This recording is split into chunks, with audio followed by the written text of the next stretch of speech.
Selamat siang, Jos. Hari ini saya akan mencoba menghubungkan kehidupan dengan cerita-cerita wayang yang harus dipercontoh, yaitu di kerajaan Mandoroko itu mempunyai anak yang bernama Salyopati atau Narasomo. Salyopati atau Narasomo dijodohkan oleh bapaknya atau sang raja. Narasomo menolak, dia pergi dari kerajaan. Pergi karena berarti Narayana meninggalkan kerajaan Mandoroko. Di dalam perjalanan proses Narasomo atau Salya itu dalam perjalanan ketemu dengan raja raksasa besar, bentuknya yang namanya raseksa atau raksasa atau buto atau diyu, otomatis wajahnya sangat jelek. Dalam pertemuan itu Narasomo dan namanya yaitu Bagaspati berkelahi karena Narasomo juga sakti, ingin mencoba kesaktiannya. Dengan berkelahi dan bertempur sama Bagaspati, tapi walaupun Narasomo itu sakti, masih di atasnya yaitu Bagaspati. Akhirnya perjanjian dalam hati apabila Salya kalah akan dijodohkan dengan anaknya yang bernama Setyowati atau sebelum Setyowati Pujawati. Akhirnya Narasomo dalam hati menolak, apa mungkin saya itu dijodohkan dengan anaknya? Bapaknya raseksa dityu buta bermuka jelek. Tapi ya apa boleh buat, karena dari perjanjian dari awal. Akhirnya Narasomo atau Salya ditemukan dengan anaknya. Narasomo sangat terkejut. Loh, kok berbeda dengan ayahnya atau Bagaspati. Setyowati sangat cantik jelita, sangat bersolek, sangat lugu sekali. Pada suatu saat dengan keluguannya itu Salya bercerita dengan Setyowati atau Pujawati. Dinda Pujawati, saya sangat mencintai Dinda, tapi dengan adanya ayah Anda raseksa atau buto atau dityu, saya tidak suka.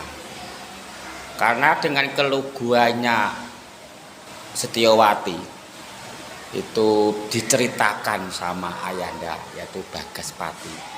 Dengan keluguannya bercerita, akhirnya Bagaspati sangat gembira anaknya bercerita dengan terus terang.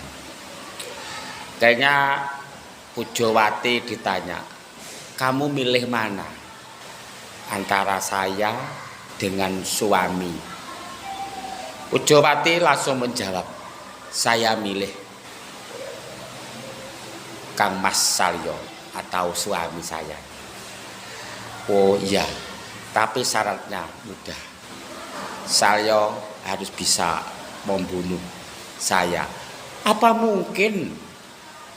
Salya kan Romo sangat sakti mandraguna. Akhirnya Salya sama Bagaspati bertarung.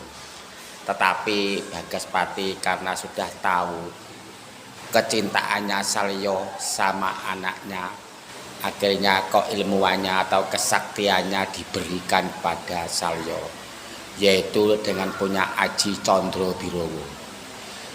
Akhirnya Aji Condrobirowo diberikan pada Salya. Condrobirowo itu suatu kekuatan atau kesaktian yang bisa berwujud raseksa kecil. Kalau dibunuh satu bisa menjadi 10, bisa jadi 100. Akhirnya Bagaspati sudah ikhlas karena anak kesayangannya sudah dibawa atau diperistri oleh Salya. Akhirnya Salya membawa Pujawati atau Setyawati di bawah Komandaraka. Di sana Setyapati dan Salya berbahagia. Akhirnya pada tibalah perang Baratayuda, di mana Salya membela Kurawa atau Ngastina karena sebagai anak mantu. Tapi gugurlah Salya walaupun sakti mandraguna karena sudah garisnya meninggal dunia atau gugur dalam pahlawan, yaitu melawan Puntadewa yang mempunyai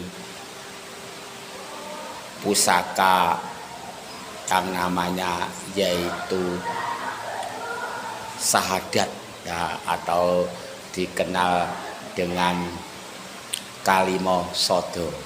Karena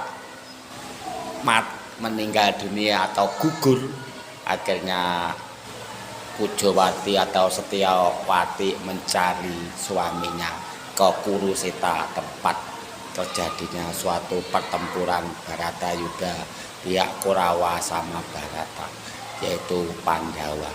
Akhirnya ketemu bahwa Salya sudah gugur. Apa yang terjadi?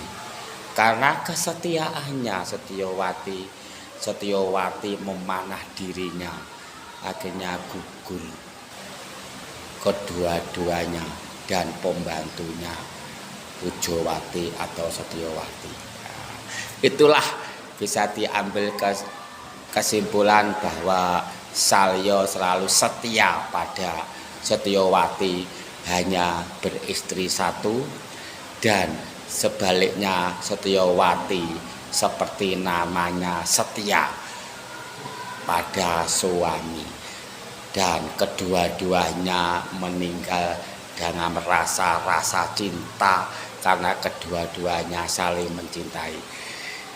Demikianlah kita bisa mengambil suatu kesimpulan bahwa dalam dunia kehidupan harus adanya suatu kesetiaan pada suami dan istri dalam membangun suatu rumah tangga. Terima kasih. Demikianlah intinya, yaitu kita harus membangun cinta kasih dan kesetiaan pada keluarga. Terima kasih. Om Swastiastu, salam budaya. Rahayu Rahayu mulyane jagat.